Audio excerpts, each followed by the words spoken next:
Dicen que el amor y el odio nacen del mismo fuego. Yo lo descubrí de la peor manera posible, con un cuchillo en el corazón y un hijo creciendo en mi vientre. Mi nombre es Sofía Mendoza, tengo 28 años, y durante los últimos 10, cada mañana desperté con un único propósito: encontrar al hombre que mató a mi padre y destruirlo. Lo encontré, me enamoré de él, y ahora llevo a su hijo en mis entrañas. Esta es mi historia, una historia que comienza con sangre y termina con algo que todavía no puedo nombrar. Porque mientras grabo estas palabras, él duerme a mi lado, sin saber que yo sé la verdad, sin saber que debajo de mi almohada mis dedos acarician el frío metal de un revólver. ¿Puedo matar al hombre que amo? ¿Puedo perdonar al hombre que destruyó mi vida? Déjenme contarles cómo llegué hasta aquí. La noche del 15 de septiembre de 2014, yo tenía 18 años. Era mi cumpleaños. Papá había prometido llevarme a cenar a mi restaurante favorito, aquel pequeño lugar italiano cerca del puerto donde servían la mejor pasta de toda Santa Valentina. Recuerdo haberme probado 3 vestidos diferentes antes de decidirme por el azul, su color favorito.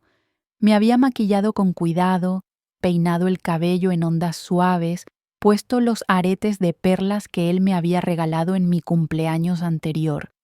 Quería estar perfecta para nuestra noche especial, pero papá nunca llegó a casa. Recuerdo estar sentada en el sofá, mirando el reloj cada 30 segundos. Las 7, las 8, las 9. El tic-tac del reloj de pared se volvió ensordecedor en el silencio de nuestra casa.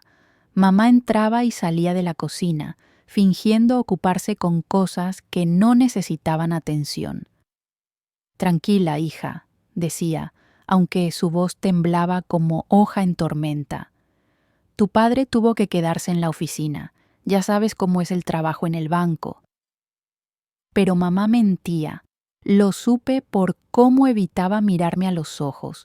Lo supe por cómo sus manos no dejaban de retorcer el borde de su delantal. Lo supe por las llamadas que hacía en voz baja desde el teléfono de la cocina, creyendo que yo no la escuchaba. A las 10 de la noche sonó el timbre. Ese sonido quedó grabado en mi memoria para siempre.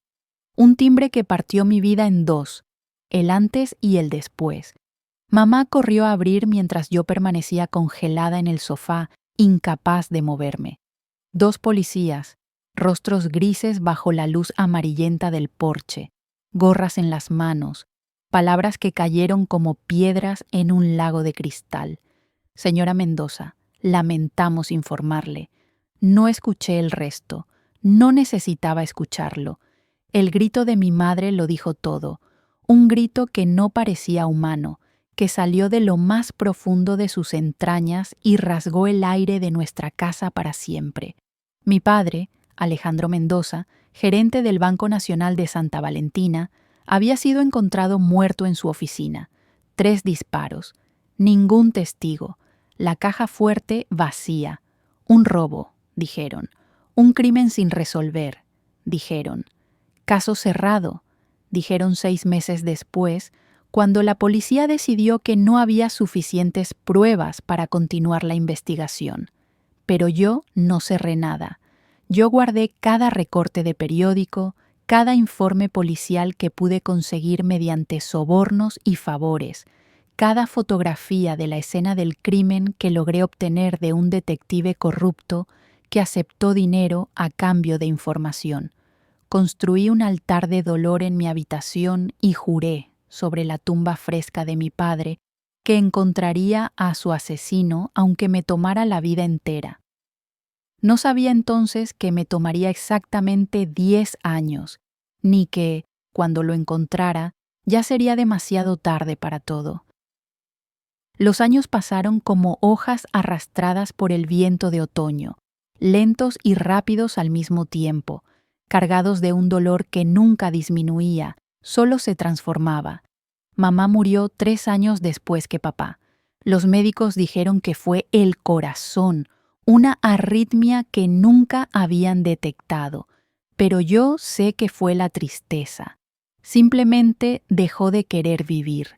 La encontré una mañana de domingo, sentada en su mecedora favorita, con una fotografía de papá entre las manos y una sonrisa pacífica en el rostro, como si finalmente hubiera encontrado la paz que buscaba, como si finalmente hubiera ido a reunirse con él. Me quedé sola en el mundo a los 21 años, con una pequeña herencia que apenas alcanzaba para pagar las deudas, un apartamento vacío que olía a recuerdos y una obsesión que ardía más fuerte cada día, una obsesión que se convirtió en mi razón de existir, en el combustible que me mantenía en pie cuando todo lo demás se derrumbaba. Estudié criminología en la universidad pública, trabajando de mesera por las noches para pagar mis gastos. Cada libro que leía, cada clase que tomaba, cada técnica que aprendía, todo estaba orientado hacia un solo objetivo: resolver el caso de mi padre. Después de graduarme, conseguí trabajo como asistente en un despacho de abogados penalistas. No pagaban bien, pero tenía acceso a bases de datos, a contactos en la policía, a información privilegiada que de otra manera jamás habría conseguido. Usé cada recurso, cada contacto, cada favor para seguir investigando. Y lentamente, muy lentamente, como quien arma un rompecabezas de 1000 piezas en la oscuridad, las piezas comenzaron a encajar. El robo no había sido al azar. Eso fue lo primero que descubrí.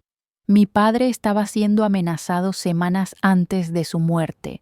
Había recibido llamadas extrañas, cartas sin remitente, mensajes crípticos que nunca nos mostró pero que encontré escondidos en su escritorio años después. Había descubierto algo en el banco, irregularidades en ciertas cuentas, dinero que se movía hacia lugares oscuros, hacia paraísos fiscales, hacia empresas fantasma que existían solo en el papel. Tu padre era un hombre honesto, Sofía, me dijo una vez don Ramiro, su antiguo compañero de trabajo, cuando logré localizarlo en un asilo de ancianos a las afueras de la ciudad. Demasiado honesto para este mundo podrido. Sus manos temblaban mientras sostenía la taza de café que le había llevado. Sus ojos, nublados por las cataratas, miraban hacia algún punto lejano del pasado. ¿Qué quiere decir?, le pregunté, inclinándome hacia él, hambrienta de información. El viejo suspiró profundamente antes de responder. Quiero decir que cuando descubres los secretos de hombres poderosos, ellos se aseguran de que nunca puedas contarlos. Tu padre descubrió algo que no debía descubrir y pagó el precio. ¿Quién, don Ramiro? ¿Quién lo mandó matar? Necesito saberlo. Llevo años buscando la verdad. Pero el anciano negó con la cabeza y vi el miedo genuino en sus ojos, un miedo que había sobrevivido décadas, que ni la vejez ni la cercanía de la muerte habían logrado extinguir. No puedo decírtelo. Todavía tienen ojos en todas partes. Todavía pueden hacerme daño, hacerte daño a ti. Déjalo ir, hija. Vive tu vida. Tu padre no querría que te consumieras en esta búsqueda. Pero no podía dejarlo ir. Era incapaz de dejarlo ir. La venganza se había convertido en mi oxígeno, en la única razón por la que mi corazón seguía latiendo. Una semana después de nuestra conversación, don Ramiro apareció muerto en su habitación del asilo. Infarto, dijeron los médicos. Natural para un hombre de su edad, dijeron las enfermeras. Yo sabía que no era coincidencia. Alguien estaba cubriendo sus huellas, alguien poderoso, alguien que todavía tenía miedo de que la verdad saliera a la luz después de tantos años. Y ese miedo desesperado por mantener el secreto, era mi única esperanza. Pasaron 7 años de investigación obsesiva, 7 años de callejones sin salida, de puertas cerradas en mi cara, de noches llorando sobre fotografías amarillentas mientras la lluvia golpeaba mis ventanas. 7 años de relaciones fracasadas porque ningún hombre podía competir con el fantasma de mi padre, con la misión que había consumido mi existencia. Hubo momentos en que quise rendirme, momentos en que el peso de la búsqueda se volvía insoportable y consideraba abandonarlo todo, pero entonces miraba la última fotografía que nos tomamos juntos, papá y yo, en mi cumpleaños número 17, ambos sonriendo a la cámara sin saber que sería nuestro último año juntos, y la determinación regresaba con fuerza renovada, hasta que finalmente encontré un nombre: Industrias Velázquez. Era una empresa fantasma, una fachada para lavar dinero del narcotráfico y la corrupción política. Y el dinero que mi padre había descubierto en el banco, esas transferencias misteriosas que lo habían llevado a la muerte, todo pasaba por ahí. Todo conectaba con ese nombre que se repetía una y otra vez en los documentos que había logrado reunir. Pero Industrias Velázquez había desaparecido hacía años. Sus dueños, imposibles de rastrear. Sus registros, borrados de todas las bases de datos oficiales. Era como perseguir un fantasma, como intentar atrapar humo con las manos. Casi me rindo entonces. Estuve a punto de tirar todos mis archivos a la basura, de aceptar que algunas batallas no pueden ganarse, que algunos secretos están destinados a permanecer enterrados para siempre. Casi lo hago. Entonces, una noche de febrero, cuando la desesperanza había alcanzado su punto más alto, recibí un mensaje anónimo en mi teléfono. Solo contenía una dirección y una hora. Ninguna explicación, ningún nombre. Debía haber sospechado que era una trampa. Debía haber sido más cuidadosa, más prudente. Pero después de tantos años de frustración, la desesperación había nublado mi juicio. Estaba dispuesta a arriesgarlo todo por una pista, por un fragmento de verdad. Fui al lugar indicado, un bar exclusivo en el centro de la ciudad, de esos donde una copa de vino cuesta más que mi renta mensual. El tipo de lugar donde yo nunca habría entrado en circunstancias normales, donde me sentía completamente fuera de lugar con mi vestido negro sencillo y mis zapatos de tacón gastados. No sabía qué buscaba, no sabía a quién esperaba encontrar. Me senté en una mesa del rincón, pidiendo la copa más barata del menú y observando a la clientela con ojos de detective. Hombres de negocios con trajes de miles de dólares, mujeres enjolladas que reían con carcajadas falsas. El aire olía a dinero viejo y secretos caros. Entonces lo vi. Estaba sentado en la barra, solo, con un vaso de whisky entre los dedos, cabello oscuro, ligeramente despeinado de una manera que parecía estudiada, mandíbula fuerte, cubierta por una barba de 3 días perfectamente recortada, y sus ojos, Dios mío, esos ojos, negros como la noche más profunda, profundos como el océano, con un brillo de inteligencia peligrosa que me atravesó como un rayo. Cuando me miró, sentí que el suelo desaparecía bajo mis pies. Fue como caer al vacío sin paracaídas, como ser golpeada por una ola gigante que me dejó sin aliento. Nunca había creído en esas tonterías del amor a primera vista. Siempre me habían parecido invenciones de novelistas románticos y adolescentes soñadoras. Pero en ese momento, en ese instante preciso en que nuestras miradas se cruzaron, algo cambió dentro de mí. Algo que no supe identificar hasta que fue demasiado tarde. Él se levantó de su asiento y caminó hacia mi mesa con la confianza de alguien acostumbrado a conseguir todo lo que desea. Cada paso suyo era deliberado, calculado, como el de un depredador acercándose a su presa. ¿Estás perdida?, preguntó, con una voz grave que me erizó la piel, que resonó en algún lugar profundo de mi ser. No, mentí, sorprendida por la firmeza de mi propia voz. Estoy exactamente donde debo estar. Él sonrió entonces, una sonrisa torcida, peligrosa, absolutamente irresistible. Una sonrisa que debería haberme advertido, que debería haberme hecho salir corriendo de ese lugar sin mirar atrás. Pero no lo hizo. En lugar de eso, me encontré devolviéndole la sonrisa. Entonces permíteme invitarte una copa, dijo, sentándose frente a mí sin pedir permiso. Soy Damián, Damián Velázquez.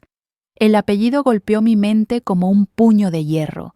Velázquez, como Industrias Velázquez, como el nombre que llevaba años persiguiendo. Mi corazón comenzó a latir tan fuerte que temí que él pudiera escucharlo, pero años de dolor me habían enseñado a esconder mis emociones, a mantener una fachada de calma incluso cuando por dentro me estaba derrumbando. No dejé que mi rostro mostrara nada de la tormenta que se desataba en mi interior.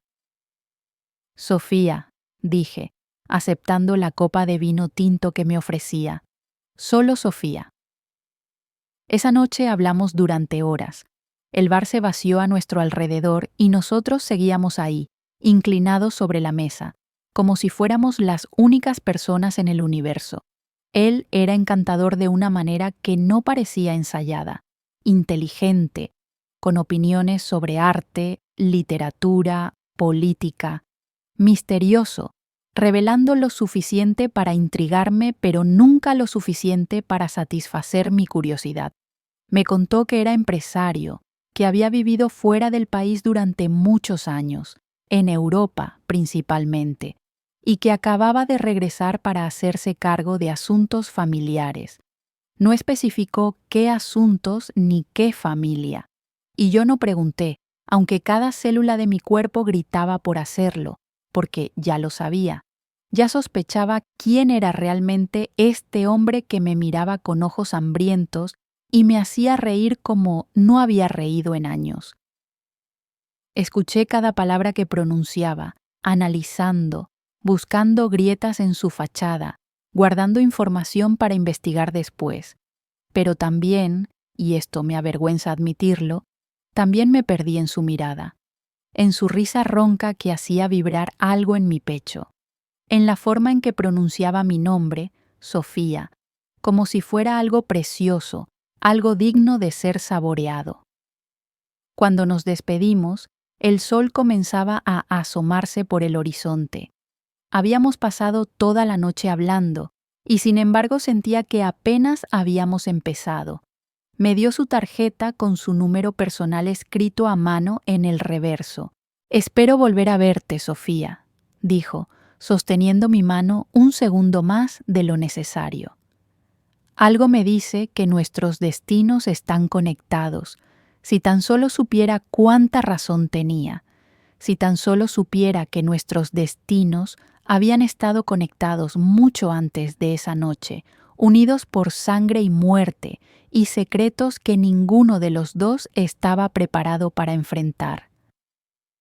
Durante las siguientes semanas, me dediqué a investigar todo lo que pudiera encontrar sobre Damián Velázquez, 32 años, hijo único de Rodrigo Velázquez, un empresario que había muerto en un accidente automovilístico hacía 5 años, heredero de una fortuna considerable, cuyo origen exacto nadie parecía conocer, educado en las mejores escuelas de Europa, sin antecedentes penales, sin escándalos públicos, sin nada que lo conectara directamente con el asesinato de mi padre o con las actividades ilegales de Industrias Velázquez.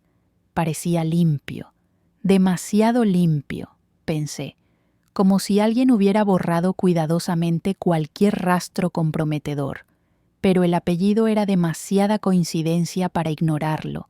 Decidí acercarme más, conocer sus secretos desde adentro, convertirme en su confidente, en su amante si era necesario, en lo que fuera necesario para descubrir la verdad.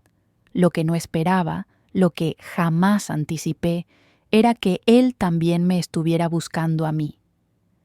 La segunda vez que nos vimos fue en una galería de arte del centro, una exhibición de un pintor español cuyas obras representaban paisajes oníricos en tonos de azul y gris. Fingí sorpresa al encontrarlo ahí, aunque en realidad había descubierto que era el principal patrocinador del evento y había comprado mi entrada específicamente para verlo. Sofía Mendoza, dijo, acercándose a mí con esa sonrisa que ya comenzaba a reconocer, esa sonrisa que me hacía olvidar por un momento quién era yo y qué estaba haciendo ahí. Hija de Alejandro Mendoza, el banquero que murió hace 10 años en aquel terrible robo. Me congelé. Mis músculos se tensaron como los de un animal acorralado. Investigaste sobre mí, dije, sin molestarte en ocultar la acusación en mi voz. Igual que tú investigaste sobre mí, respondió, sin perder la sonrisa. No pongas esa cara de sorpresa. Sé reconocer a alguien que busca respuestas.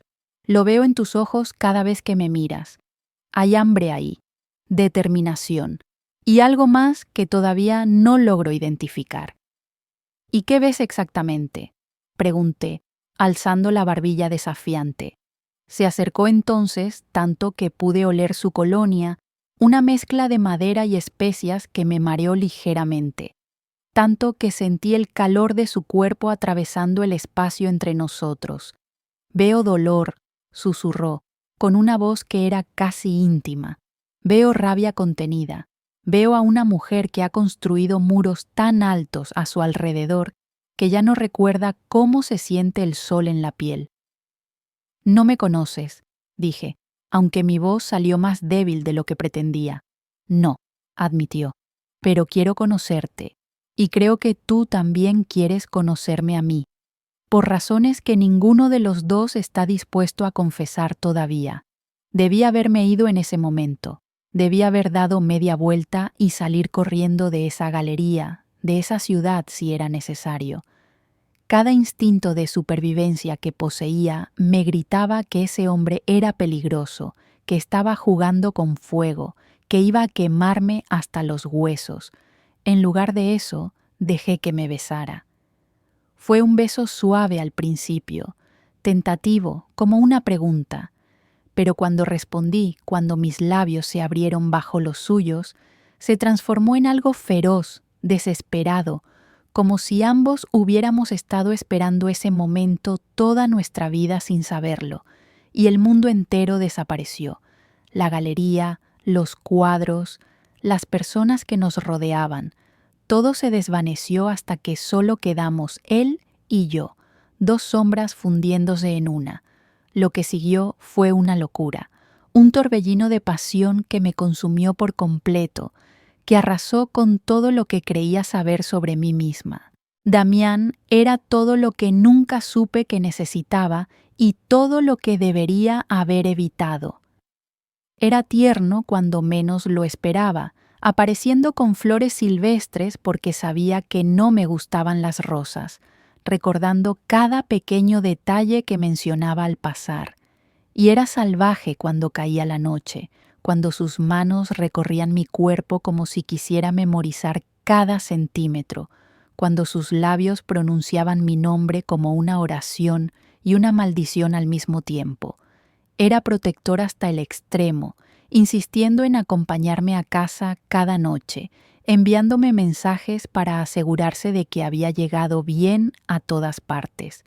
Y era peligroso de maneras que yo apenas comenzaba a intuir, con sombras en su pasado que se negaba a revelar y llamadas telefónicas que tomaba en habitaciones cerradas.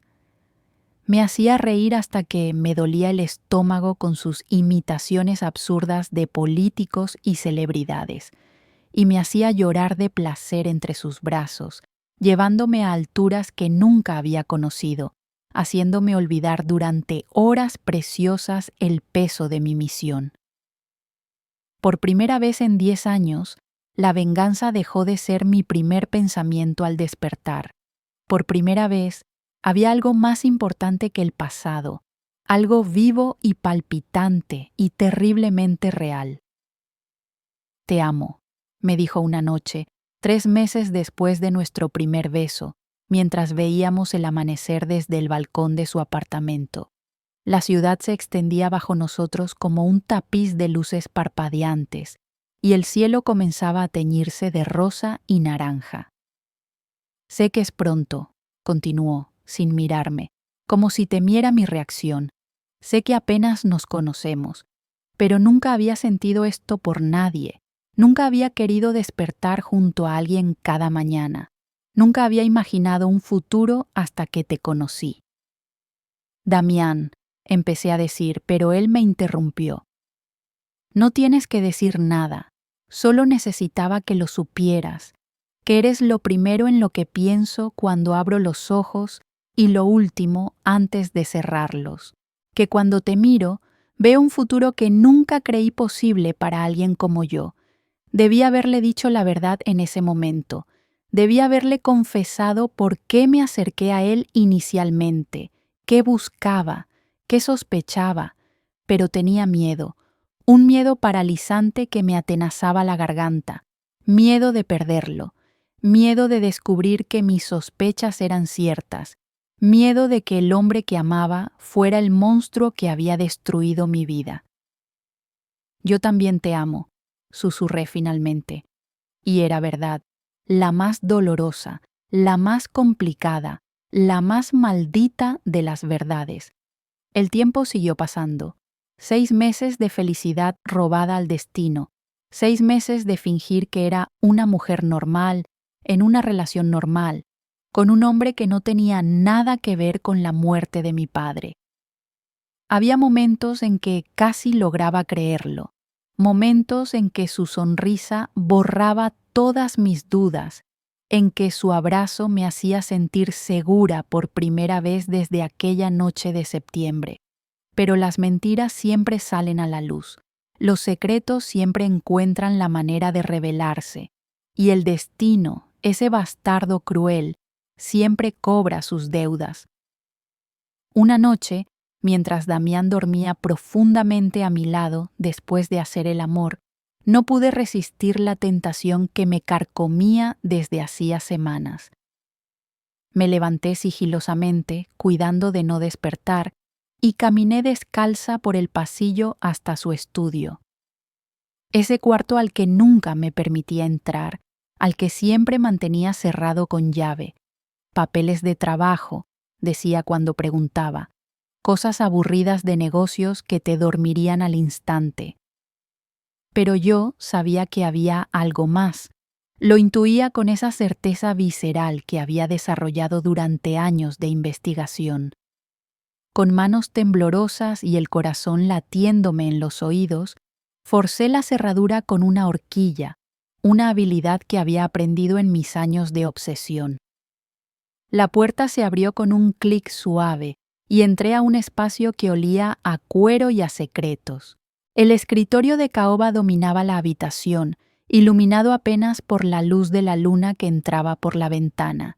Abrí el primer cajón con dedos que no dejaban de temblar. Contratos comerciales, facturas de restaurantes, nada interesante, nada que justificara tanto secretismo. El segundo cajón estaba cerrado con una llave diferente, más pequeña. El corazón me latía tan fuerte que temía que Damián pudiera escucharlo desde el dormitorio al otro lado del apartamento. Pero no podía detenerme, no ahora que estaba tan cerca. Busqué la llave por toda la habitación, revisando debajo de libros, dentro de cajones, detrás de cuadros. Finalmente la encontré escondida en el interior de una estatuilla de bronce que representaba a un águila con las alas extendidas. El cajón se abrió revelando su contenido, y lo que vi dentro me heló la sangre.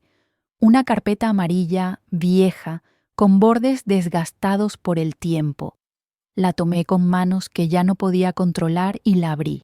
Dentro había fotografías, documentos, recortes de periódico amarillentos, todo sobre mi padre, todo sobre el robo al banco, fotografías de la escena del crimen que yo nunca había visto, tomadas desde ángulos que sugerían que el fotógrafo había estado presente esa noche, documentos bancarios con la firma de mi padre, marcados con anotaciones en tinta roja, y una carta. Una carta escrita a mano, con fecha de hace 10 años, con una caligrafía que no reconocía. El texto decía: Damián, el trabajo está hecho. Mendoza no hablará. El dinero está seguro y las transferencias continuarán sin interrupciones. Te adjunto las pruebas como pediste, para tu protección y la nuestra. Considera esto el pago final de mi deuda contigo. No vuelvas a contactarme. La carta no tenía firma, no la necesitaba. El mensaje era claro como el agua. Damián había ordenado matar a mi padre. Mi Damián. El hombre que me sostenía por las noches cuando las pesadillas me despertaban gritando. El hombre que secaba mis lágrimas cuando el aniversario de la muerte de papá me hundía en la depresión. El hombre que juraba amarme con cada fibra de su ser. Él era el monstruo que llevaba 10 años buscando. Mis manos comenzaron a temblar de manera incontrolable. Mis ojos se llenaron de lágrimas que caían sobre los documentos, manchando la tinta. El mundo giró a mi alrededor como un carrusel enloquecido, mientras la verdad me golpeaba con la fuerza de 1000 tormentas. Sentí que iba a vomitar, que iba a desmayarme, que iba a morir ahí mismo, en el suelo del estudio de mi amante, del asesino de mi padre.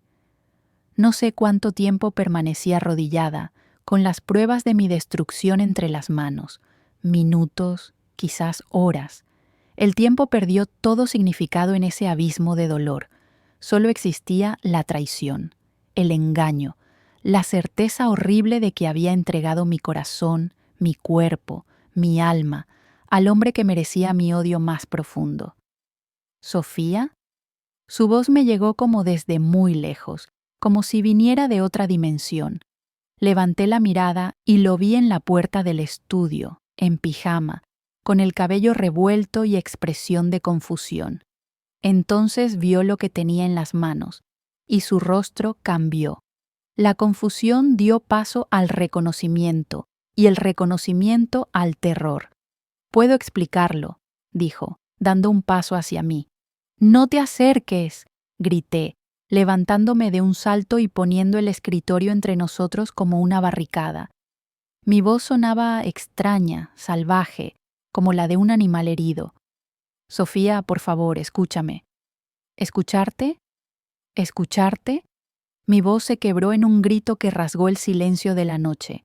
«Mataste a mi padre, lo mataste y luego me buscaste, me sedujiste, me hiciste creer que me amabas. Todo fue una mentira, cada beso, cada caricia, cada palabra de amor.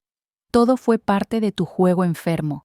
Te amo», dijo, y su voz temblaba. «Eso es verdad, eso nunca fue mentira». «¡Mentira!», grité, arrojándole la carpeta. Los papeles volaron por el aire como pájaros heridos, esparciendo las pruebas de su crimen por toda la habitación. Todo ha sido una maldita mentira desde el principio. Las lágrimas corrían por mis mejillas, calientes, imparables, borrando todo rastro del maquillaje que me había puesto esa mañana pensando en complacerlo. «No todo», susurró Damián, y vi que sus ojos también brillaban con lágrimas contenidas. «Lo del banco, eso fue hace mucho tiempo. Yo era otro hombre entonces, un hombre joven, estúpido, que trabajaba para su padre sin cuestionar las órdenes, que hacía lo que le decían sin preguntar las consecuencias». «Mi padre era un buen hombre», dije, con la voz quebrada, «un hombre inocente que solo trataba de hacer lo correcto». «Tu padre descubrió algo que podía destruirnos», respondió Damián, acercándose un paso más a pesar de mi advertencia. «A mi familia, a todo lo que habíamos construido durante generaciones. Yo no quería que muriera, te lo juro, solo quería asustarlo, que guardara silencio, que mirara hacia otro lado como hacían todos los demás. Pero las cosas se salieron de control. Los hombres que contraté fueron más lejos de lo que yo había ordenado». «¿Se salieron de control?», repetí, incrédula, sintiendo que la rabia me consumía. Le dispararon 3 veces. 3 veces, Damián. Lo dejaron morir solo, desangrándose en el suelo de su oficina, mientras yo lo esperaba en casa con un vestido azul que nunca volví a usar. Damián cerró los ojos, como si el peso de sus crímenes finalmente lo aplastara después de tantos años de fingir que no existían. No pasa un día sin que piense en eso, dijo en voz baja, sin que me arrepienta, sin que desee poder volver atrás y tomar decisiones diferentes. Tu arrepentimiento no me devuelve a mi padre, respondí. No me devuelve los 10 años que pasé consumida por el odio, buscando fantasmas, destruyendo mi vida en la búsqueda de justicia. No me devuelve nada. Tienes razón, abrió los ojos, y lo que vi en ellos me desarmó a pesar de todo. Dolor genuino, culpa inmensa, y algo que se parecía terriblemente al amor que decía sentir. No puedo darte nada de eso. No puedo deshacer el pasado ni borrar el sufrimiento que te causé. Solo puedo darte la verdad, toda la verdad, sin omisiones ni excusas. ¿La verdad? Reí amargamente, un sonido hueco que no reconocí como propio. Es un poco tarde para eso, ¿no crees? Cuando te conocí en aquel bar, empezó a decir Damián, y cada palabra era un clavo más en el ataúd de lo que habíamos construido. No fue coincidencia. Yo te busqué. Sabía quién eras. Había mantenido vigilancia sobre ti durante años. Sabía de tu investigación. Sabía que te acercabas cada vez más a la verdad. Y quería saber qué habías descubierto exactamente. Quería protegerme a mí y proteger lo que quedaba del legado de mi familia. Entonces me usaste desde el principio, dije, sintiendo que una nueva ola de traición me golpeaba. Cada sonrisa, cada cena, cada noche juntos, todo fue manipulación. Al principio, sí, admitió, sin intentar defenderse, pero luego todo cambió. Sofía, tienes que creerme. Lo que siento por ti es real. Nunca esperé enamorarme. Nunca esperé que tú fueras capaz de despertar algo en mí que creía muerto. ¿Que yo fuera qué? Pregunté, aunque una parte de mí no quería escuchar la respuesta. Mi redención, susurró, o mi condena. Supongo que esta noche hemos descubierto cuál de las dos. Salí de ese apartamento como una sonámbula, sin mirar atrás, sin llevarme nada más que la ropa que tenía puesta y el peso aplastante de la verdad. Conduje durante horas por carreteras vacías, sin rumbo fijo, con la mente completamente en blanco y el corazón hecho pedazos que no sabía cómo volver a unir.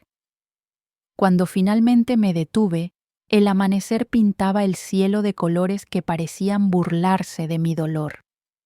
Estaba en el cementerio donde descansaban mis padres, ese lugar que había visitado cientos de veces a lo largo de los años. Me arrodillé frente a la tumba de mi padre, el pasto húmedo de rocío mojando mis rodillas, y lloré como no había llorado en años. Lloré por él, por lo que le arrebataron, por la vida que debería haber tenido. Lloré por mamá, que murió de tristeza esperando una justicia que nunca llegó. Lloré por la niña que fui, la que perdió todo una noche de septiembre y nunca volvió a ser la misma.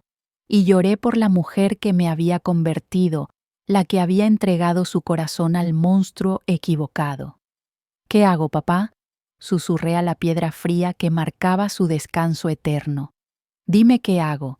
Dame una señal, una guía, algo que me ayude a encontrar el camino.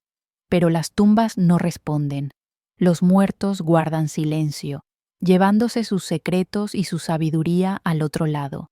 La decisión era solo mía.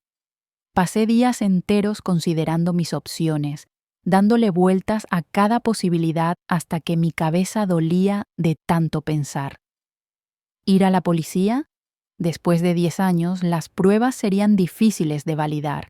La carta no tenía firma. Los documentos podrían ser descartados como fabricaciones, y Damián tenía recursos inagotables, los mejores abogados del país, conexiones en todos los niveles del gobierno.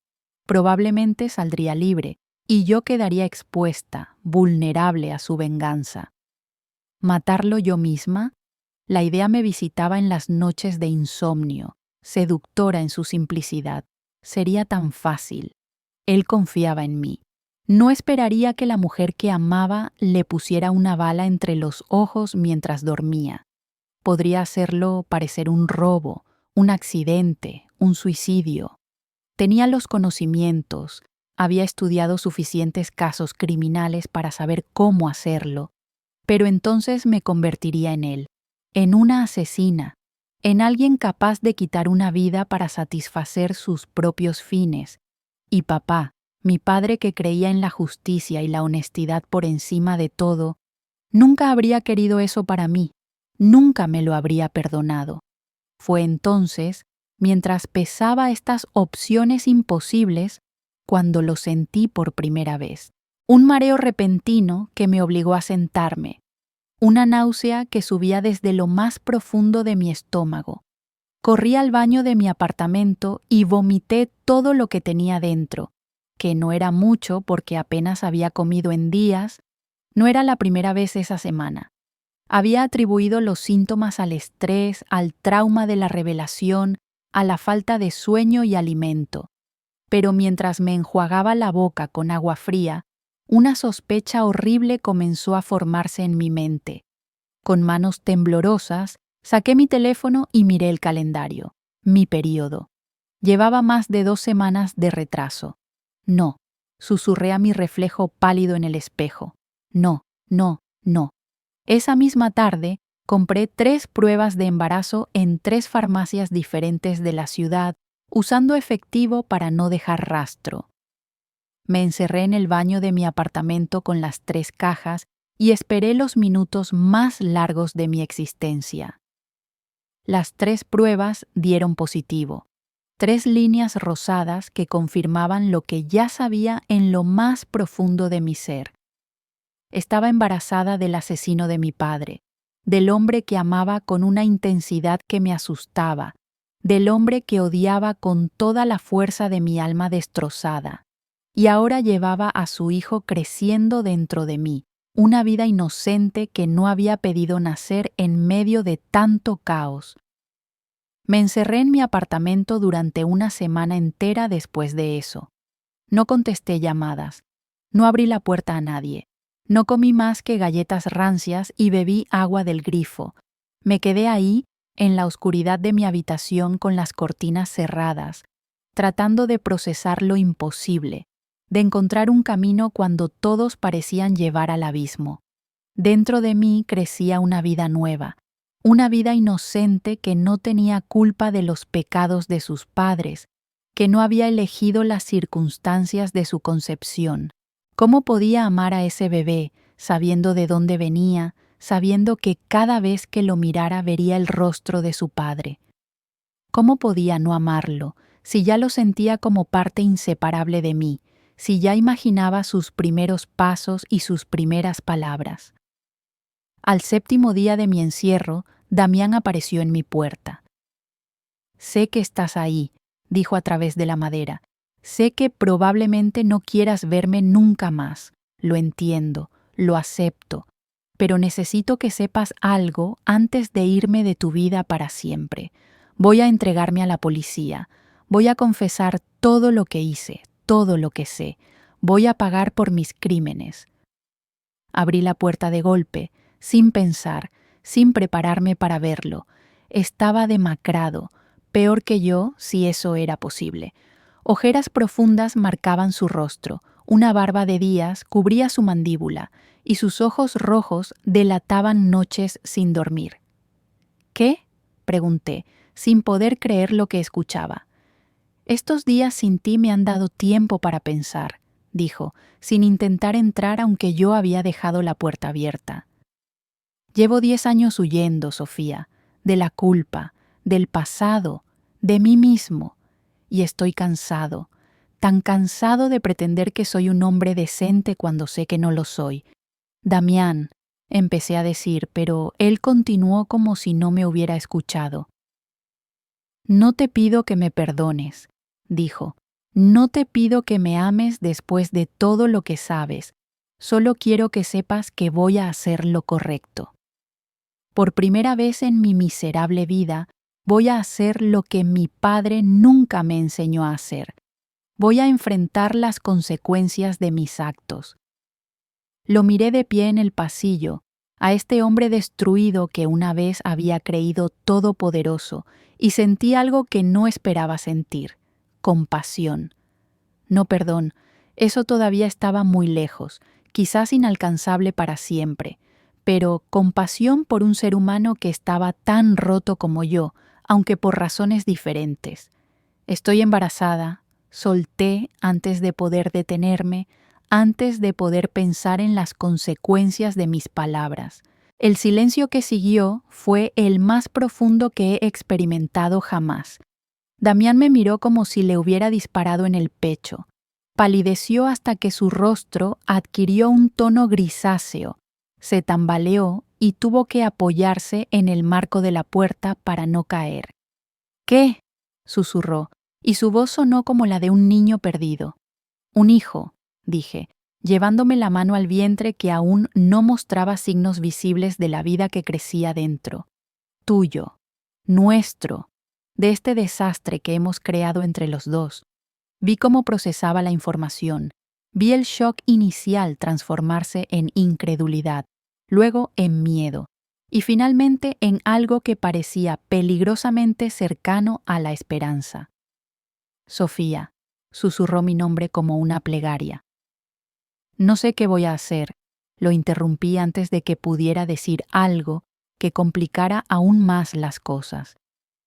«No sé si puedo perdonarte. No sé si puedo criar a este bebé mirándolo y viendo tu rostro, preguntándome si heredó algo más que tus ojos. Pero lo que sí sé, lo que he decidido durante estos días de encierro, es que no vas a ir a la cárcel». «¿Por qué?», preguntó, genuinamente confundido. «Porque si lo haces, tu hijo nacerá con un padre en prisión. Crecerá con la vergüenza de saber que su padre es un criminal convicto. Y no voy a permitir eso. No voy a condenarlo a cargar con tus errores antes de que siquiera tenga la oportunidad de cometer los suyos propios». Las lágrimas corrían libremente por el rostro de Damián, sin que hiciera ningún intento por ocultarlas. «No merezco tu misericordia», dijo con voz quebrada. «No lo hago por ti», respondí, sintiendo cómo algo dentro de mí comenzaba a cambiar, a transformarse en algo que aún no tenía nombre. «Lo hago por esta criatura que no pidió nacer de tanto odio y tanto amor». Los meses que siguieron fueron los más complicados de mi existencia. Damián se instaló en un apartamento cercano al mío, lo suficientemente lejos para darme espacio, pero lo suficientemente cerca para estar disponible. No vivíamos juntos, pero tampoco estábamos completamente separados. Existíamos en un limbo extraño, dos personas conectadas por lazos que ninguna de las dos sabía cómo definir. Él iba a cada cita médica sentándose en silencio mientras el doctor describía el desarrollo del bebé. Me llevaba antojos a las 3 de la mañana, apareciendo en mi puerta con helado de menta y pepinillos sin hacer preguntas. Se sentaba a mi lado mientras veíamos películas, manteniendo una distancia respetuosa pero estando siempre presente, siempre disponible. Y yo luchaba cada día con los demonios que habitaban en mi cabeza. Había noches en que lo odiaba con cada fibra de mi ser, noches en que me despertaba sudando después de soñar con mi padre, sintiendo que lo traicionaba con cada momento que permitía que su asesino siguiera libre y cerca de mí.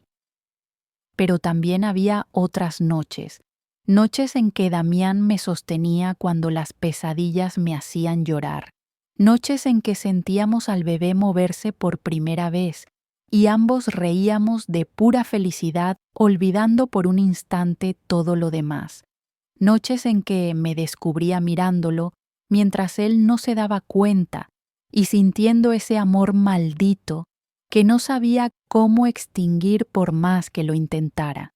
Un mes antes de la fecha prevista para el parto, mi mundo volvió a sacudirse de manera inesperada. Era un domingo por la tarde. Damián había ido a buscar la cena como hacía a menudo.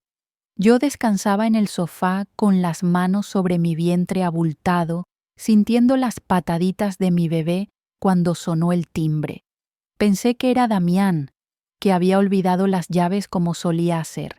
Pero cuando abrí la puerta, me encontré frente a un fantasma del pasado.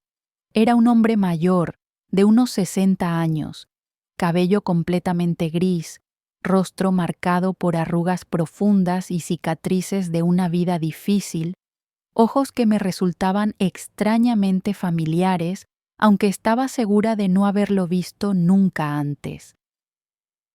¿Sofía Mendoza?, preguntó con voz rasposa, como si hablara poco y fumara mucho. ¿Quién pregunta?, respondí instintivamente, llevándome una mano al vientre en gesto protector. Me llamo Gerardo Vidal, dijo, y su nombre no significaba nada para mí. Y tengo información sobre la muerte de tu padre, información que cambiará todo lo que crees saber. Lo dejé pasar contra mi mejor juicio, llevada por esa curiosidad que había sido tanto mi fortaleza como mi perdición durante todos estos años. Se sentó en mi sala, rechazando el vaso de agua que le ofrecí, y comenzó a hablar con la voz de alguien que ha guardado secretos demasiado tiempo. Trabajé para Rodrigo Velázquez durante 20 años, dijo. Fui su mano derecha, su solucionador de problemas, como él solía llamarme, lo que significaba que hacía el trabajo sucio que él no quería mancharse las manos haciendo. El padre de Damián. Mi corazón comenzó a latir más rápido. La noche que murió tu padre, continuó Gerardo, mirando un punto fijo en la pared como si pudiera ver el pasado proyectado ahí. Yo estaba ahí. Yo fui testigo de todo lo que ocurrió en esa oficina.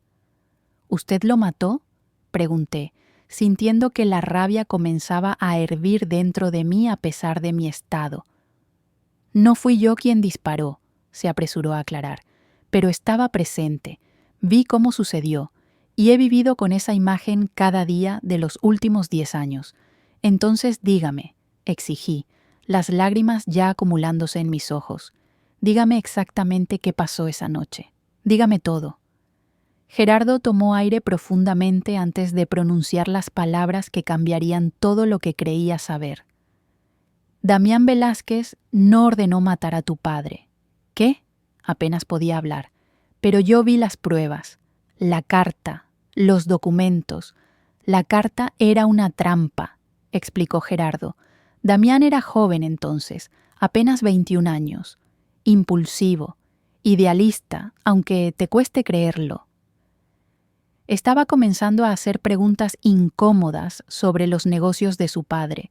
Quería saber de dónde venía realmente el dinero, por qué había tantos secretos, quiénes eran los socios que nunca aparecían en los registros oficiales.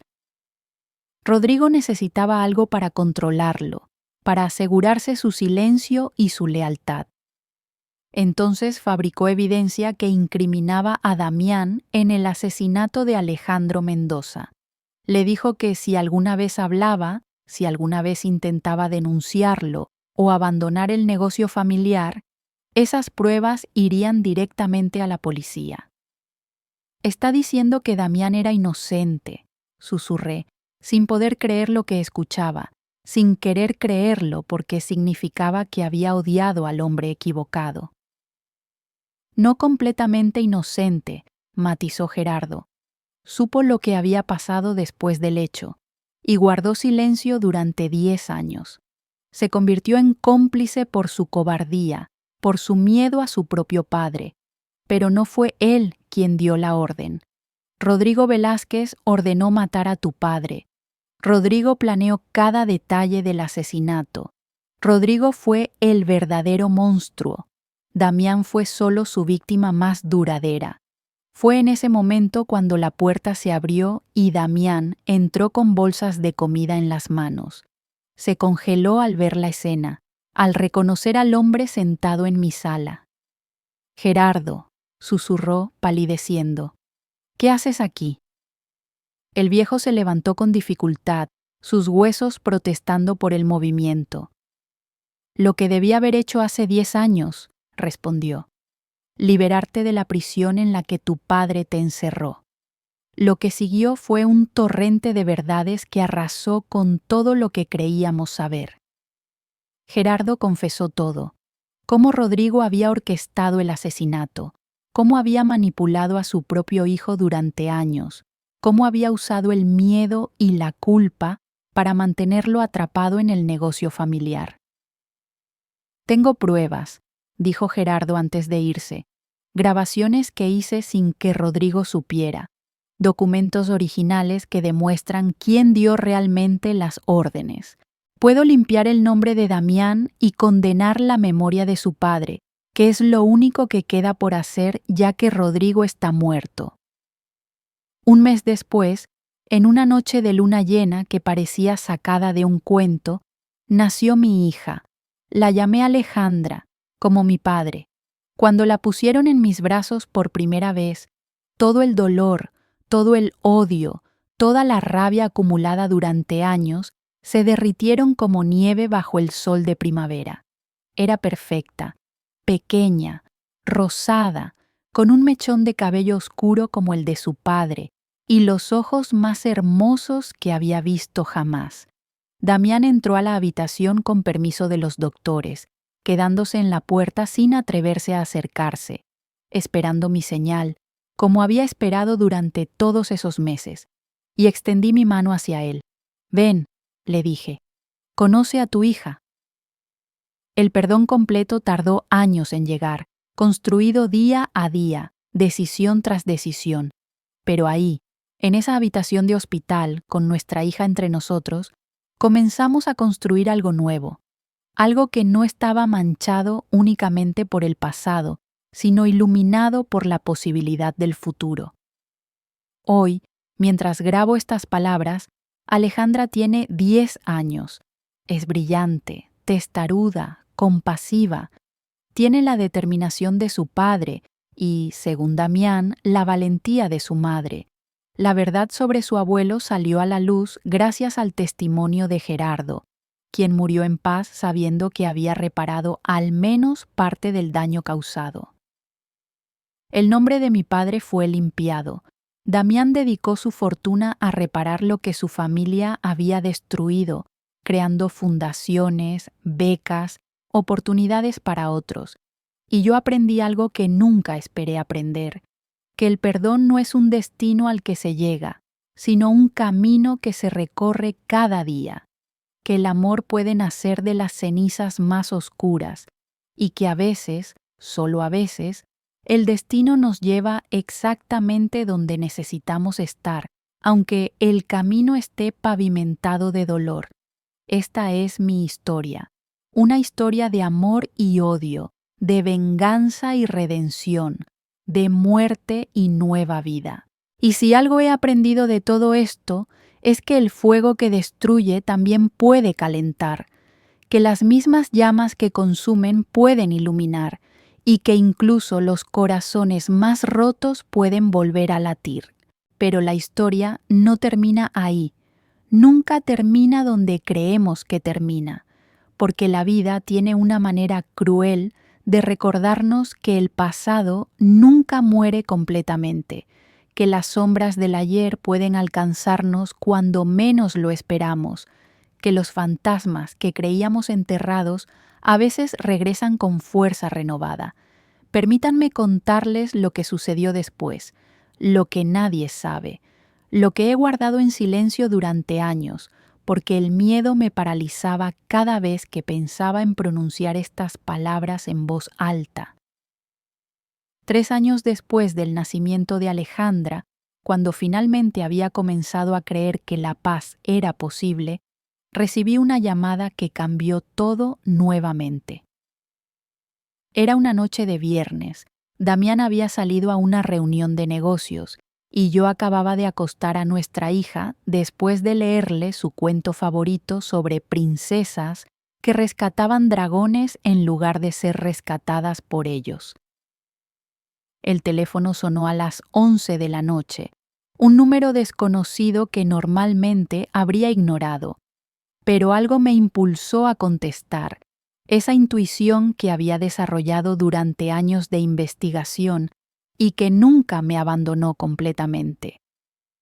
Al otro lado de la línea había silencio, un silencio pesado, cargado de intención.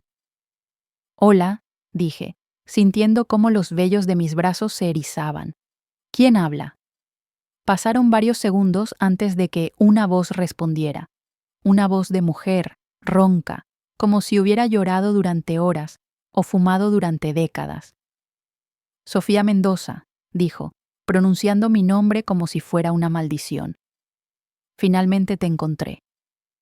Mi corazón se detuvo por un instante antes de comenzar a latir con fuerza descontrolada. «¿Quién eres?», pregunté, aunque una parte de mí ya sabía que esta llamada traería problemas, que esta voz era el presagio de una tormenta que creía haber dejado atrás. «Soy alguien que también perdió todo por culpa de los Velázquez», respondió la mujer.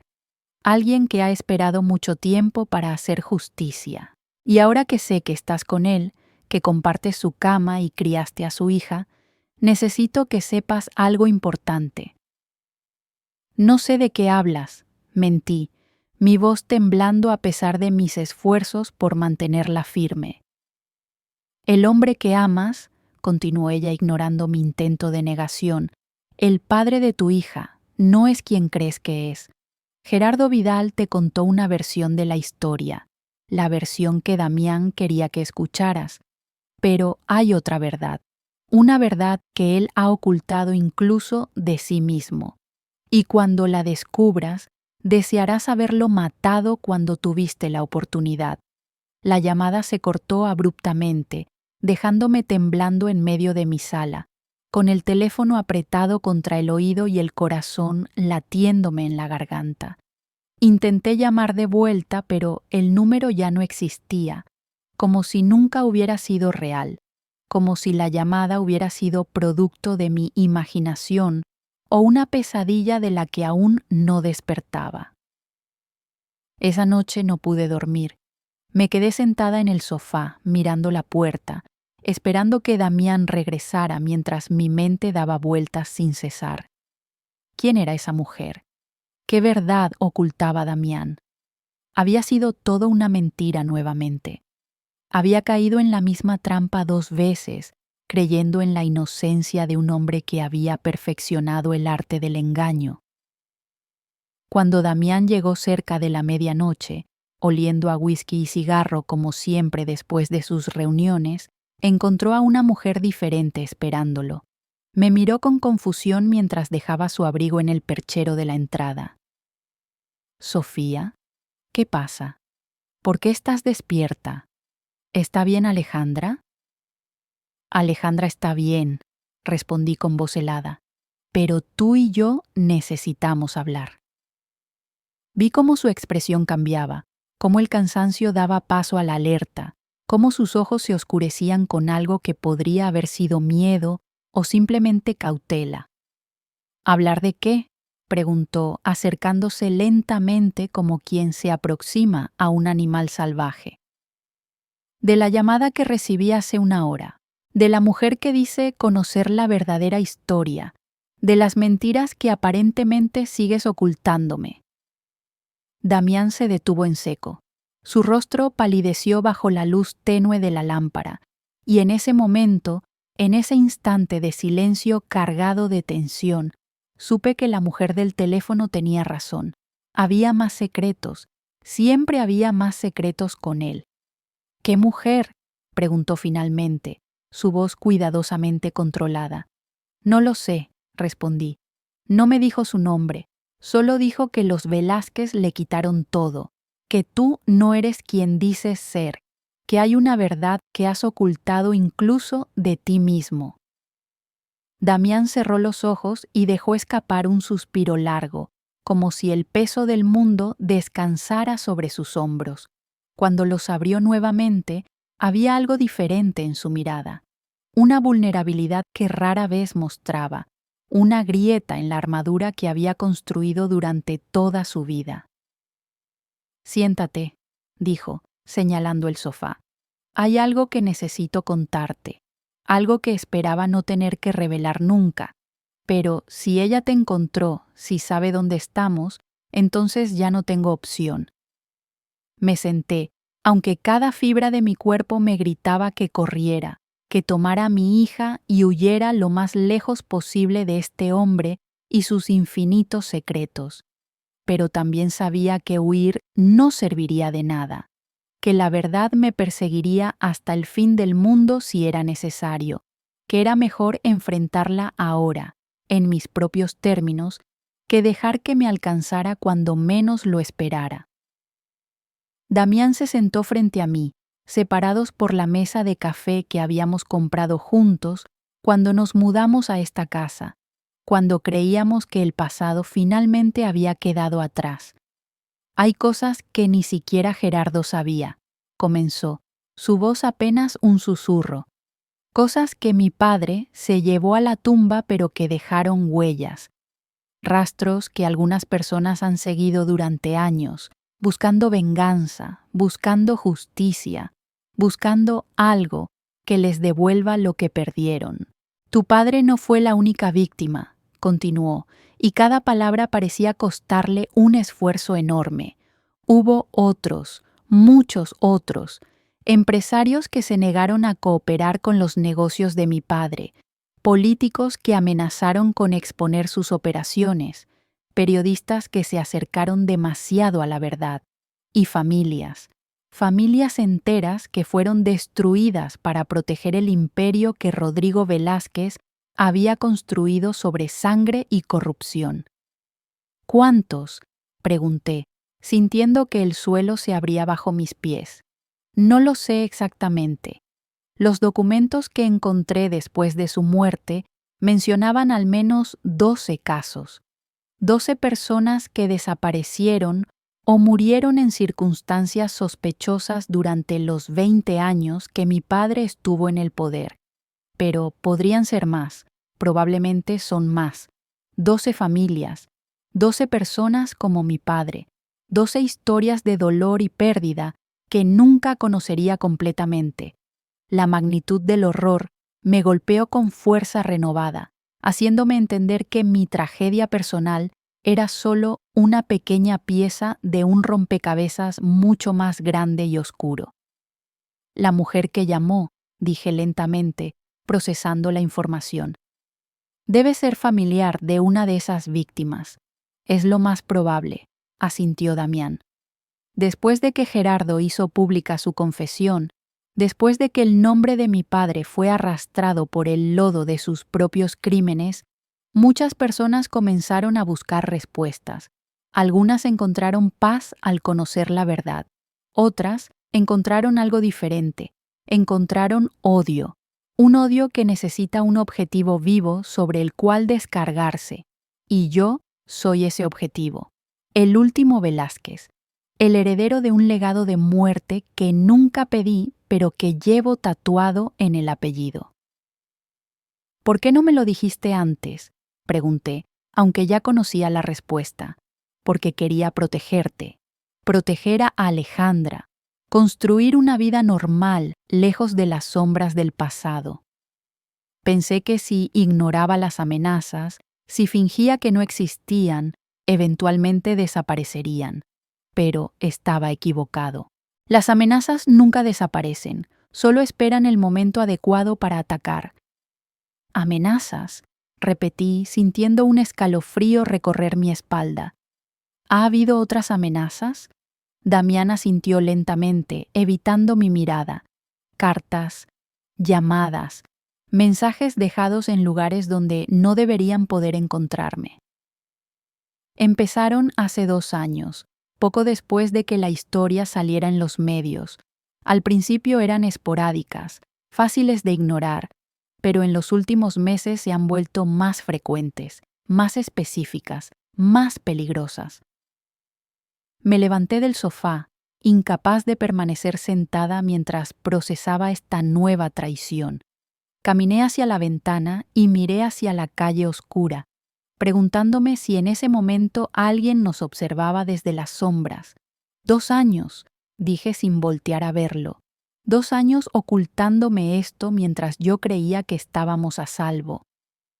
Mientras dejaba que nuestra hija jugara en el parque, fuera a la escuela, viviera una vida normal sin saber que había personas allá afuera que querían hacernos daño. Lo siento, susurró Damián, y escuché cómo se levantaba y caminaba hacia mí. Lo siento mucho, Sofía. Pensé que podía manejarlo solo. Pensé que al mantenerte ignorante te mantenía protegida. Fue un error, uno de muchos que he cometido contigo. Sentí sus manos posarse suavemente sobre mis hombros, su aliento cálido en mi nuca. Y a pesar de todo, a pesar de la rabia y el miedo y la sensación de traición que me consumían, una parte de mí todavía respondía a su cercanía. Todavía lo amaba con esa intensidad maldita que ninguna revelación parecía capaz de extinguir. ¿Qué hacemos ahora?, pregunté, mi voz apenas audible. Nos vamos, respondió con determinación. Esta noche. Tengo un lugar preparado, una casa en las montañas que compré bajo un nombre falso hace años. Nadie sabe que existe. Nadie podrá encontrarnos ahí mientras averiguamos quién está detrás de esto y cómo detenerlo. Desperté a Alejandra en medio de la noche, inventando una historia sobre una aventura sorpresa, unas vacaciones improvisadas en un lugar mágico lleno de árboles y animales del bosque. Ella, con la inocencia de sus 3 años, aceptó la explicación con entusiasmo, sin notar las ojeras de sus padres ni la tensión que electrificaba el aire entre nosotros. Empaqué lo esencial en menos de 1 hora: ropa, documentos, medicinas, los juguetes favoritos de mi hija. Dejé atrás fotografías, recuerdos, la vida que habíamos construido con tanto esfuerzo. Todo podía reemplazarse, todo excepto las personas que amaba. El viaje hasta la casa de las montañas duró 6 horas, 6 horas de carreteras oscuras y silencio tenso, interrumpido solo por la respiración suave de Alejandra, dormida en el asiento trasero. Damián conducía con la mandíbula apretada, los ojos fijos en el camino, revisando el espejo retrovisor cada pocos segundos, como si esperara ver faros persiguiéndonos. Yo miraba por la ventana sin ver realmente nada, mi mente atrapada en un torbellino de pensamientos que no podía ordenar. La casa resultó ser una cabaña de madera escondida entre pinos centenarios, al final de un camino de tierra que no aparecía en ningún mapa. Era rústica pero cómoda, con chimenea de piedra, 3 habitaciones y una vista que en otras circunstancias habría encontrado hermosa. Pero en ese momento, mientras descargábamos el auto bajo la luz gris del amanecer, solo podía pensar en ella como lo que realmente era: un escondite, una prisión voluntaria, un refugio temporal mientras la tormenta se cernía sobre nosotros. Los primeros días fueron extrañamente pacíficos. Alejandra estaba encantada con su nueva aventura, explorando el bosque cercano, persiguiendo ardillas, construyendo castillos con las piñas que recolectaba. Damián y yo establecimos una rutina cautelosa, turnándonos para vigilar mientras el otro descansaba, evitando hablar de la situación frente a nuestra hija para no asustarla. Pero las noches eran diferentes. Las noches, cuando Alejandra dormía y el silencio del bosque se volvía ensordecedor, los demonios salían a jugar. Hablamos durante horas sobre el pasado, sobre los crímenes de su padre, sobre las vidas destruidas que nunca podríamos reparar. Damián me mostró los documentos que había guardado, los archivos que detallaban cada una de las operaciones de Rodrigo Velázquez. Leí nombres de personas que nunca conocí, pero cuyas historias resonaban con la mía. Víctor Hernández, contador que descubrió irregularidades fiscales, desaparecido en 1998. Carmen Delgado, periodista que investigaba conexiones con el narcotráfico, muerta en un supuesto accidente automovilístico en 2001. Roberto Fuentes, político que se negó a aceptar sobornos, suicidado en circunstancias nunca aclaradas en 2005. Y luego estaba ella, Elena Fuentes, hija de Roberto Fuentes, la única sobreviviente de una familia destruida que había dedicado su vida a buscar justicia, la mujer del teléfono. Damián la había investigado después de la llamada, usando contactos que todavía mantenía de su vida anterior. Elena tenía 42 años, había perdido a su padre cuando tenía 18, la misma edad que yo cuando perdí al mío. Había pasado por instituciones psiquiátricas, intentos de suicidio, años de terapia que nunca lograron sanar las heridas, y en algún momento el dolor se había transformado en algo más peligroso, en obsesión, en sed de venganza, en una determinación fría y calculada de hacer pagar a los responsables de su sufrimiento. Suena familiar, dije cuando Damián terminó de contarme su historia. Demasiado familiar. Él me miró con ojos tristes. Lo sé, es como mirarse en un espejo oscuro. Ella es lo que tú podrías haber sido si las circunstancias hubieran sido diferentes, si no hubieras encontrado otra manera de canalizar tu dolor. La diferencia, respondí lentamente, es que yo encontré la verdad. Encontré que el hombre que amaba no era el monstruo que creía. Elena no tiene ese consuelo. Para ella, tú eres el villano de su historia, el heredero de todo lo que destruyó su vida. Y ninguna explicación va a cambiar eso. «Entonces, ¿qué hacemos?», preguntó Damián, y por primera vez desde que lo conocía, vi genuina desesperación en sus ojos. ¿Huimos para siempre? ¿Vivimos escondidos el resto de nuestras vidas? ¿Dejamos que el miedo dicte cada decisión que tomamos? No, dije, sintiendo cómo una determinación familiar comenzaba a crecer en mi pecho. Esa determinación que me había mantenido en pie durante 10 años de búsqueda, que me había permitido sobrevivir cuando todo parecía perdido. No vamos a huir, vamos a encontrarla, vamos a hablar con ella y vamos a terminar esto de una vez por todas. Damián me miró como si hubiera perdido la razón. ¿Hablar con ella? Sofía, esta mujer ha dedicado años a planear su venganza. No va a sentarse a tomar el té y escuchar explicaciones.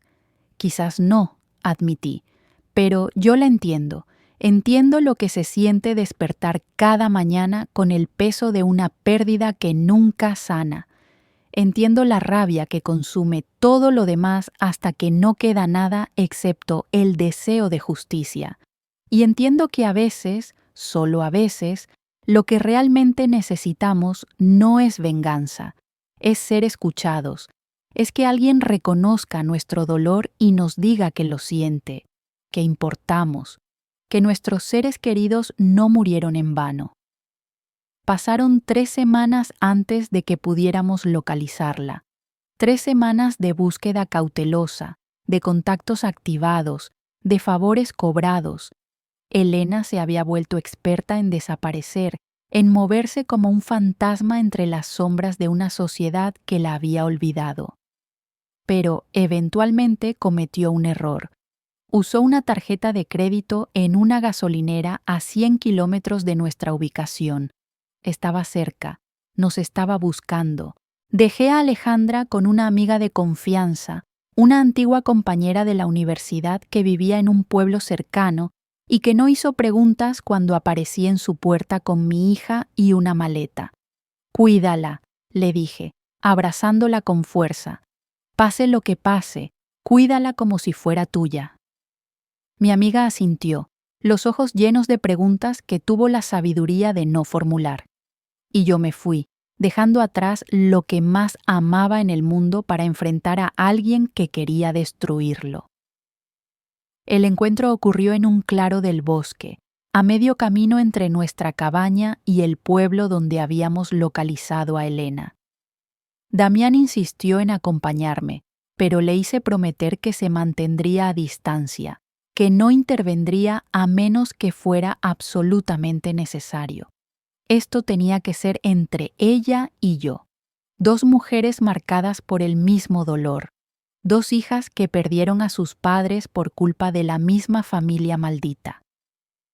Llegué al claro cuando el sol comenzaba a ponerse, tiñendo el cielo de naranja y púrpura, y ahí estaba ella, esperándome junto a un árbol caído, exactamente donde había dicho que estaría cuando respondió a mi mensaje. Era más pequeña de lo que había imaginado, delgada hasta el punto de la fragilidad, con cabello gris prematuro recogido en una cola de caballo y ojos que ardían con una intensidad que reconocí inmediatamente. Ojos de cazadora, ojos de superviviente, ojos que habían visto demasiado dolor y habían decidido convertirlo en combustible. «Viniste sola», dijo, más una afirmación que una pregunta. «Casi», respondí, sin mentir completamente. «Damián está cerca, pero esto es entre nosotras». Ella asintió lentamente, evaluándome con la mirada de alguien acostumbrada a detectar amenazas. «¿Por qué?», preguntó finalmente. «¿Por qué proteger al hijo del hombre que destruyó tu vida?» «Porque él no es su padre», respondí, acercándome un paso. «Porque pasó años creyendo que era culpable cuando en realidad era otra víctima. Porque tiene una hija que lo adora y que no merece crecer sin padre como crecimos tú y yo». Elena rió entonces, una risa amarga que no tenía nada de humor. ¿Víctima? ¿El heredero de una fortuna construida sobre cadáveres es una víctima? Creció en mansiones mientras yo crecía en hogares de acogida. Viajó por el mundo mientras yo luchaba por sobrevivir cada día. ¿Y se supone que debo sentir lástima por él? «No te pido que sientas lástima», dije, manteniendo mi voz calmada aunque el corazón me latía desbocado. «Te pido que entiendas que la venganza no te devolverá a tu padre, no llenará el vacío que sientes cada mañana al despertar, no borrará los años de dolor ni las noches de pesadillas. Lo único que conseguirá es crear más víctimas, más huérfanos, más personas rotas que dedicarán sus vidas a buscar una justicia que nunca satisface». «¿Y tú cómo lo sabes?», preguntó Elena, su voz quebrándose por primera vez. «¿Cómo puedes estar tan segura?» «Porque yo era tú», respondí, las lágrimas comenzando a correr por mis mejillas. Pasé 10 años planeando vengarme, 10 años soñando con el momento en que encontraría al asesino de mi padre y le haría pagar. Y cuando finalmente lo encontré, cuando tuve la oportunidad de destruirlo, descubrí que no podía, no porque fuera débil, sino porque entendí que convertirme en asesina no honraría la memoria de mi padre. Él era un hombre bueno, un hombre que creía en la justicia, en hacer lo correcto incluso cuando era difícil. Y lo correcto no era matar, era encontrar otra manera de vivir. Elena me miraba fijamente, las lágrimas ahora corriendo también por su rostro. Vi cómo algo se quebraba en su interior, cómo la armadura que había construido durante años comenzaba a agrietarse. «Mi padre también era un hombre bueno», susurró. «Luchaba contra la corrupción, quería hacer de este país un lugar mejor. Y lo mataron por eso, lo mataron y nadie pagó. Nadie fue a la cárcel, nadie reconoció siquiera que fue un crimen». «Lo sé», dije, acercándome hasta que estuve lo suficientemente cerca para tomar sus manos entre las mías. «Y lo siento más de lo que puedo expresar. No puedo devolverte a tu padre, no puedo borrar el pasado, pero puedo ofrecerte algo que quizás nunca has tenido.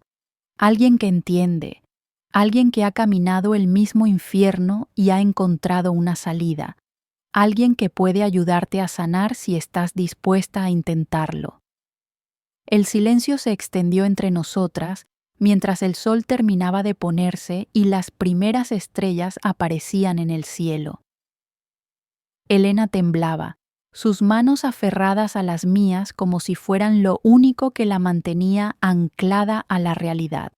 Y entonces, lentamente, como un edificio que se derrumba en cámara lenta, comenzó a sollozar, sollozos profundos que venían de algún lugar muy dentro de ella, de ese pozo de dolor que había mantenido sellado durante décadas. La sostuve mientras lloraba, dos extrañas unidas por una tragedia compartida, dos supervivientes que finalmente se reconocían en los ojos de la otra. No sé cuánto tiempo permanecimos así, minutos, quizás horas. El tiempo perdió todo significado en ese claro del bosque mientras Elena liberaba años de sufrimiento contenido. Cuando finalmente se calmó, cuando los sollozos dieron paso a una respiración temblorosa pero más tranquila, levantó la mirada y me miró con ojos diferentes. Ojos que ya no ardían con odio, sino con algo que parecía esperanza. ¿Qué hago ahora?, preguntó, su voz ronca de tanto llorar. No sé quién soy si no soy esto, si no soy la hija que busca venganza. Eres mucho más que eso, respondí, apretando sus manos. Eres una sobreviviente, una luchadora, alguien que ha atravesado el infierno y sigue en pie. Y ahora tienes la oportunidad de decidir quién quieres ser, de construir una vida que honre a tu padre no con muerte, sino con vida, no con odio, sino con sanación. Damián apareció entonces, emergiendo de entre los árboles donde había estado esperando. Elena se tensó al verlo, años de odio condensados en un instante de reconocimiento. Pero no se movió, no atacó. Solo lo miró mientras él se acercaba lentamente, con las manos visibles y la expresión más vulnerable que le había visto jamás. Lo siento, dijo Damián, deteniéndose a varios metros de distancia. Sé que esas palabras no significan nada. Sé que no pueden reparar lo que mi familia te quitó. Pero necesito que sepas que he dedicado los últimos años de mi vida a intentar reparar el daño, a usar la fortuna que heredé para ayudar a otros, para crear oportunidades, para hacer algo bueno con el dinero manchado de sangre que nunca pedí. No es suficiente, nunca será suficiente, pero es todo lo que tengo. Elena lo estudió durante un largo momento, evaluando su sinceridad, buscando signos de engaño. Finalmente habló, su voz apenas un susurro. Mi padre solía decir que las personas no son sus padres, que cada generación tiene la oportunidad de ser mejor que la anterior. Nunca entendí lo que quería decir hasta ahora. Damián asintió, los ojos brillantes de lágrimas contenidas. Tu padre era un hombre sabio, merecía vivir, merecía ver crecer a su hija, envejecer rodeado de nietos, morir en paz después de una vida bien vivida. Y le fue robado todo eso, por mi familia, por mi padre. Lo menos que puedo hacer es intentar vivir de una manera que él habría aprobado. Esa noche, los tres nos sentamos alrededor de una fogata en el claro, hablando hasta que el amanecer comenzó a pintar el horizonte de rosa. Elena nos contó sobre su padre, sobre los recuerdos que atesoraba, sobre el dolor que la había consumido durante tanto tiempo. Damián compartió lo que sabía sobre los crímenes de Rodrigo, ofreciendo información que podría ayudar a cerrar otros casos, a dar respuestas a otras familias que seguían buscando la verdad. Y yo escuché, mediando, traduciendo entre dos mundos que deberían haber sido irreconciliables, pero que de alguna manera encontraron un terreno común en ese claro iluminado por las llamas. Antes de separarnos, hicimos un pacto. Elena recibiría acceso a todos los documentos que Damián había guardado, toda la información sobre los crímenes de su padre. Podría usarla para ayudar a otras víctimas, para cerrar heridas que llevaban décadas abiertas, para convertir su obsesión con la venganza en algo constructivo. A cambio, dejaría ir el odio, permitiría que Damián y yo viviéramos en paz. Aceptaría que la justicia podía tomar muchas formas y que a veces la más poderosa era simplemente seguir adelante. No fue un final de cuento de hadas. La vida real rara vez lo es. Elena siguió luchando contra sus demonios durante años, recayendo a veces en la oscuridad antes de encontrar nuevamente la luz. Damián y yo tuvimos nuestras propias batallas, momentos en que el peso del pasado amenazaba con aplastarnos, noches en que los fantasmas de los muertos parecían más reales que los vivos que nos rodeaban. Pero sobrevivimos. Más que eso, prosperamos. Alejandra creció rodeada de amor, consciente de la historia de su familia, pero no definida por ella. Se convirtió en abogada, dedicando su carrera a defender a los que no tienen voz, a luchar contra la corrupción que había destruido tantas vidas. Y cuando me preguntó, años después, cómo había encontrado la fuerza para perdonar, le conté esta historia de amor nacido del odio, de redención encontrada en los lugares más improbables, de segundas oportunidades que no merecíamos, pero que aprovechamos de todas formas. El perdón, le dije, no es olvidar, no es fingir que el dolor no existió o que las heridas no dejaron cicatrices. El perdón es elegir no dejar que el pasado dicte el futuro. Es decidir que el amor es más fuerte que el odio, que la esperanza es más poderosa que la desesperación, que la vida vale la pena vivirla incluso cuando duele, especialmente cuando duele. Hoy tengo 58 años. El cabello que una vez fue negro como el ala de un cuervo ahora está salpicado de plata. Las manos que una vez temblaban de rabia ahora sostienen a mis nietos con ternura. Y el corazón que creí destruido para siempre late con una fuerza que nunca imaginé posible. Damián duerme a mi lado cada noche, su respiración un recordatorio constante de que los milagros existen, de que las personas pueden cambiar, de que el amor puede florecer incluso en el suelo más envenenado. No es perfecto, nunca lo fue. Todavía tiene pesadillas sobre su padre, todavía carga con la culpa de crímenes que no cometió, pero que no impidió. Pero es mío, y yo soy suya, y juntos hemos construido algo que vale la pena proteger. Esta es mi historia, una historia que comenzó con muerte y terminó con vida, con pérdida y encontrar, con odio y amor. Si algo he aprendido en estos 58 años de existencia, es que nada es permanente, ni el dolor ni la alegría, ni el odio ni el amor. Todo fluye, todo cambia, todo se transforma. Y la única pregunta que realmente importa es, ¿qué eliges hacer con el tiempo que tienes? Yo elegí amar, elegí perdonar, elegí vivir. Y aunque el camino fue largo y tortuoso, aunque hubo momentos en que quise rendirme, aunque las cicatrices nunca desaparecieron completamente, no cambiaría ni un solo paso del viaje, porque cada paso, cada caída, cada momento de desesperación me trajo hasta aquí, hasta este momento, hasta esta paz que nunca creí posible, hasta este amor que desafía toda lógica, hasta esta vida que, contra todo pronóstico, vale la pena ser vivida. Y eso, queridos oyentes, es más de lo que jamás me atreví a soñar.